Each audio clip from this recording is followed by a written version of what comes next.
Ok, continuamos haciendo la clase.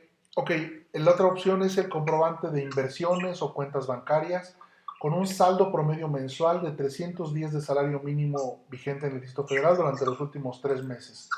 Quedamos que eran 8.836 por 3. La otra opción es presentar estados de cuenta o documentos que comprueben que tienes inversiones o cuentas bancarias con un saldo promedio mensual mínimo de 26.500 pesos durante los últimos 3 meses. ¿Ok? Y la otra opción, en el caso de las personas extranjeras que vayan a ser estudiantes en México de educación superior, deben presentar original de la constancia de estudios y constancia original de empleo, pensión o beca con ingresos mensuales equivalentes a 60 días de salario mínimo general vigente en el Distrito Federal durante los últimos 3 meses.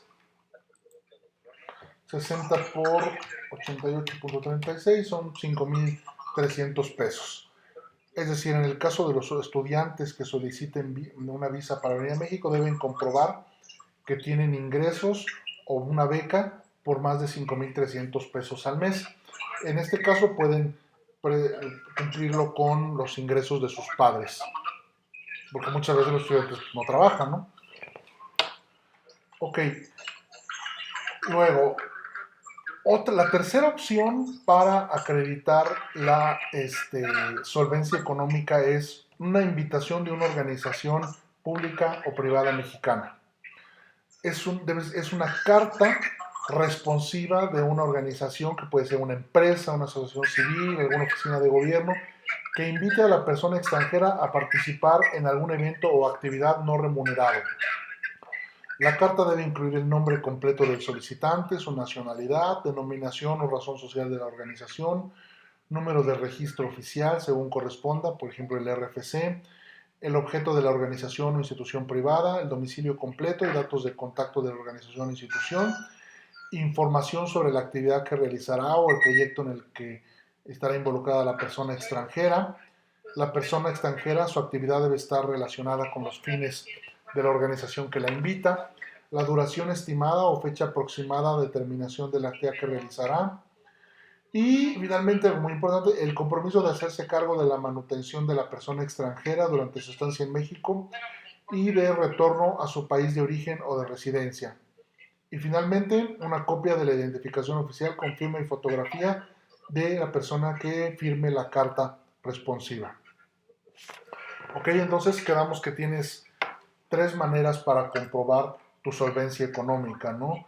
Una es a través comprobantes de un empleo, otra comprobante de inversiones o cuentas bancarias, y la tercera, la carta invitación, la carta responsiva que te hace una institución que te invita, ¿no? A lo mejor puede ser que la persona extranjera no tiene manera de comprobar sus ingresos porque no tiene empleo, porque no cumple con los requisitos anteriores, entonces la carta de invitación es una opción para poder obtener esta visa, ¿no? Ok, vamos a ver.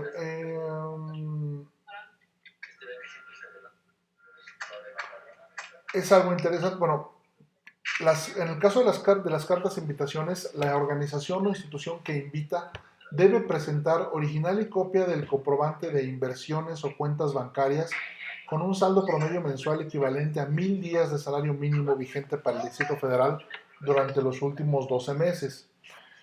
Es decir, que si por ejemplo una empresa o una persona invita a una persona extranjera, bueno, perdón, no puede ser una persona, tiene que ser una institución, una organización privada o pública. Debe comprobar que tiene inversiones o dinero en cuentas bancarias con un saldo promedio mensual de 1.000 días de salario mínimo.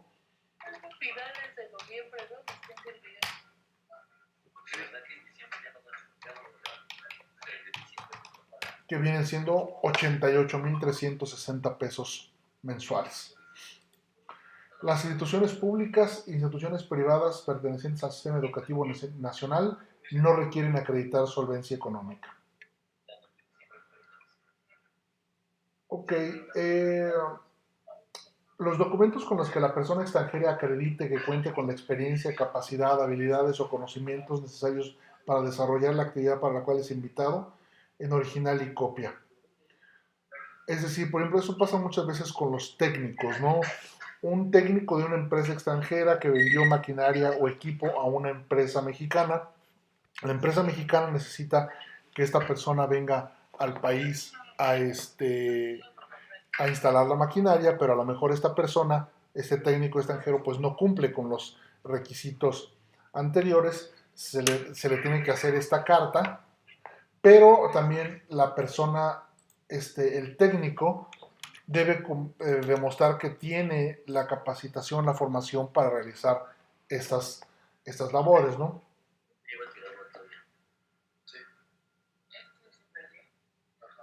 Ok, vamos a ver, por ejemplo, en el caso de algo que es muy común, los choferes o operadores de transporte de carga que van a ingresar al territorio nacional con el único objetivo de cargar o descargar mercancías, solo deben presentar original y copia de la licencia de conducir válida y vigente que le autoriza a manejar camiones de carga conforme a las disposiciones locales en vigor. También debe presentar una carta de la empresa o asociación transportista a la que pertenece, dirigida a la autoridad consular, solicitando la visa mexicana a favor de esta persona extranjera, indicando el tipo de mercancías que transporta, las rutas que utiliza y manifestando que cuenta con los recursos económicos necesarios para solventar su estancia en el territorio nacional. Y bueno, señala una serie de requisitos que debe obtener, contar con esta carta. Esto sucede mucho con los transportistas, los choferes de los países centroamericanos. En el caso de los choferes de Estados Unidos, pues como no se les pide visa, no pasa nada, ¿no? Pero en el caso de los centroamericanos, esta disposición pues les aplica totalmente porque tienen que obtener visa para poder entrar al territorio nacional. Luego, causa humanitaria. Hay situaciones extremas en las cuales se puede solicitar la emisión de una visa mexicana. El primero, estado grave de salud. Por ejemplo, si el solicitante es cónyuge, concubino o concubinario de la persona extranjera que se encuentra en territorio nacional y está en estado grave de salud, se puede presentar el acta de matrimonio o constancia de concubinato o figura equivalente emitida por autoridad competente de conformidad con la legislación aplicable en el país donde se celebró el acto jurídico en original y copia. Si el solicitante es hijo de la persona extranjera que se encuentra en territorio nacional en estado grave de salud, acta de nacimiento del solicitante, original y copia. Si el solicitante tiene hijo extranjero que se encuentra en territorio nacional en estado grave de salud, acta de nacimiento del hijo extranjero en original y copia. Y original del documento en el que conste el estado grave de salud en el que se encuentra la persona extranjera, emitido por alguna institución de salud pública o privada de México, con fecha de expedición no mayor a 30 días naturales y que acredite fehacientemente que el extranjero se encuentra en territorio nacional, requiere del apoyo de su familiar. ¿Esto cómo funciona? A ver, el caso de un extranjero que está en México, que está muy enfermo, muy grave y requiere, bueno, de la visita de su cónyuge, o de su hijo o de su padre o padre, eso es una razón para solicitar una visa y lo que se debe hacer es, bueno, entregar, en el caso de que sea cónyuge o concubina, el acta de matrimonio o constancia de concubinato, de unión libre, la figura legal que se pueda aplicar a este caso. Si es hijo, el acta de nacimiento del hijo. Y si es el padre, bueno, también el acta de nacimiento siempre del hijo, ¿no? En el que consta que la persona extranjera es la que va a solicitar la visa, ¿no? Y algo muy importante, el documento emitido por la institución de salud pública, un hospital, con una vigencia no menor a 30, o sea, a 30 días naturales, es decir, expedido en el último mes, para comprobar que la persona realmente está muy enferma, ¿no? Luego, ese es el primer supuesto del tema de causas humanitarias. El segundo es reconocimiento o recuperación de cadáver. Igualmente, si la persona que quiere solicitar la visa es cónyuge, concubino o concubinario de la persona extranjera que falleció en territorio mexicano, debe presentar el acta de matrimonio o constancia de concubinato o figura equivalente. Si es hijo o padre, debe presentar el acta de nacimiento del hijo y un documento en el que conste que el solicitante ha sido notificado que se requiere su intervención para el reconocimiento o recuperación del cadáver emitido por una autoridad competente o institución pública federal, estatal o municipal. ¿Me siguen escuchando, muchachas? ¿Sí? Bueno, ok. Sí, gracias. Continuamos. Ok, si una persona, un extranjero, muere en el territorio nacional, se emite una constancia. Las autoridades, en este caso, generalmente es la policía del municipio o estado o incluso la policía federal, puede emitir una notificación informándole a X persona, que puede ser el cónyuge, padre o hijo, madre, hija, del fallecimiento de la persona y que se requiere su presencia en el país para reconocer el cadáver o para realizar los trámites para su envío al extranjero, ¿no? Ok, luego vamos, otra razón, interés público. Esto se emite, es una petición que puede hacer alguna entidad de la Administración Pública Federal, estatal o municipal para que la persona extranjera realice, dirija, coordine o apoye acciones de auxilio o rescate en situaciones de emergencia o desastre en el territorio nacional. El caso típico es, por ejemplo, en los terremotos del año pasado, para los rescatistas de países a los que quieren viajar a México, se les tramita una carta de la institución, del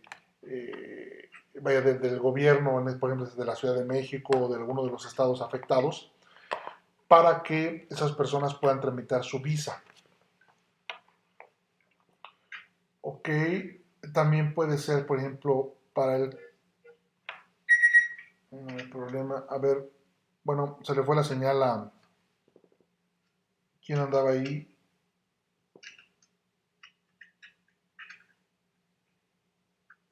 Bueno, ¿alguien entonces están por ahí, no hay mujeres? Sí, Alejandro. Ok, bueno. Estoy perfectamente bien. Ok, bueno, ya está regresando Laura. Ok, vamos por... Laura, ¿andas por ahí? Bueno. Laura, ¿sí ¿estás por ahí? Bueno, vamos a continuar. De todos modos, pues, como les dije, esto se está grabando, ¿no? Ok, investigación científica o recolección de muestras en territorio nacional o aguas jurisdiccionales del país previa obtención de las autorizaciones de las autoridades nacionales competentes en aguas de jurisdicción territorial. Bueno, también para el caso de investigaciones científicas se puede hacer una solicitud, una comunicación mediante la cual la embajada extranjera del país del cual esas personas son nacionales le notifica a la persona extranjera que la SRE recibió las autorizaciones. Bueno, ¿me escuchan? Sí. Ok, bueno, seguimos, ¿no? Entonces también en el caso de este tipo de investigaciones, también a través de esta notificación se puede solicitar una visa mexicana. Y vamos a ver, y viene ya nada más la última parte, los estudios. O sea, ¿cuál es el trámite que un estudiante extranjero debe realizar para estudiar en México? ¿Qué necesita? El original y copia de la carta de aceptación de alguna institución perteneciente al sistema educativo nacional para realizar estudios o proyectos de investigación o de formación académico profesional por una temporalidad menor a 180 días. Hay dos tipos de visas para estudiantes. Uno, esta visa sin permiso para realizar actividades remuneradas, permite hacer estudios hasta por 6 meses en México. Se refiere básicamente a cursos cortos. Hay otra visa, la de residente temporal estudiante, que se utiliza cuando la persona va a pasar más de 6 meses en México, que generalmente son cursos, por ejemplo, de maestría, ¿no? Que regularmente requieren un año de estancia en el país. Bueno, se requiere esta carta de aceptación que debe incluir ciertos requisitos, el nombre completo del solicitante, debe indicarse el nivel, grado y área de estudio que va a realizar, el nombre del curso, las fechas en las que inicia y termina, el costo de la matrícula para realizar el curso y los datos de identificación de la institución educativa. Luego, para la solvencia económica que deben comprobar estos estudiantes, se puede hacer por, déjenme ver cuántas personas son, dos opciones. Uno, pueden presentar un original de inversiones o cuentas bancarias con saldo promedio mensual de 150 días de salario mínimo vigente en el Distrito Federal de los últimos 3 meses, o copia original y copia de los documentos que demuestren que cuenta con un empleo, pensión o beca con ingresos mensuales libres mayores al equivalente a 100 días de salario mínimo general vigente en el Distrito Federal durante los últimos 3 meses. La solvencia podrá ser acreditada por el solicitante, sus padres, su cónyuge, concubino, concubinario y figura equivalente, o por quien ejerza la patria potestad de tutela, o con carta de la institución educativa que acredite que ha sido beneficiado con una beca o documento de una institución bancaria o financiera que acredite que cuenta con el financiamiento. Es decir, un estudiante extranjero, además de presentar esta carta de aceptación a la institución educativa, debe comprobar su solvencia, ya sea con documentos que comprueben sus inversiones o cuentas bancarias, con otro documento que demuestra que cuenta con un empleo, pensión o beca, con ingresos mensuales libres de 100 días, que son como 8.836 pesos, y también puede comprobarla a través de sus padres, ¿no? Ok. Luego, el último paso, bueno, el último supuesto para obtener esta visa es participación en un evento auspiciado o patrocinado por la Administración Pública Federal o por organismos constitucionales autónomos. Por ejemplo, si la Secretaría de Relaciones Exteriores va a organizar una conferencia internacional e invita a personas de otros países, les da una carta que indique el nombre completo del solicitante, la nacionalidad, el nombre de la dependencia que organiza el evento, información del evento, duración y fecha de la misma. Esta carta puede servir para que el solicitante tramite su visa para viajar al país. Ok, también debe presentar una carta de su propia institución donde indican que trabaja ahí, que va a viajar a México a participar en X evento y el pago de derechos. Es decir, las visas casi siempre cuestan y un requisito para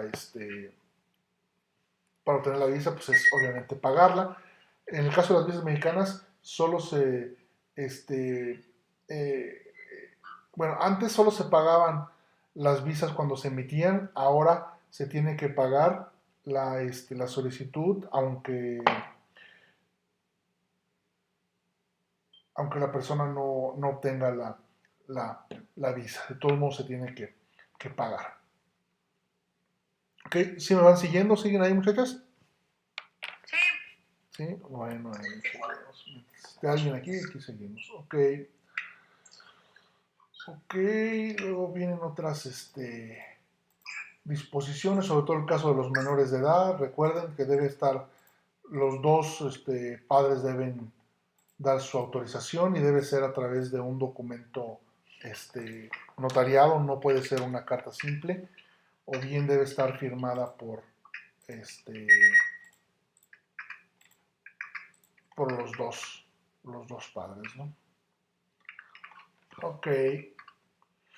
Vamos a ver, aquí hay el trámite 2 se refiere también, es el mismo tipo de visa de visitantes sin permiso para realizar actividades remuneradas, pero es la visa denominada de larga duración. Esta visa igualmente aplica generalmente son empresarios, turistas, que van a viajar a México y que cumplen ciertos requisitos y se les puede dar una visa hasta por 10 años. Es decir, esta visa es igual a la anterior, pero la diferencia es que tiene 10 años de vigencia. Y las entradas también son múltiples, es decir, durante los 10 años que tiene vigencia la visa pueden entrar y salir del país las veces que quieran. Y cada vez pueden estar en el país hasta 180 días. Ojo, aunque la visa es por 180 o por 10 años, no les da el derecho de vivir en el país durante 10 años.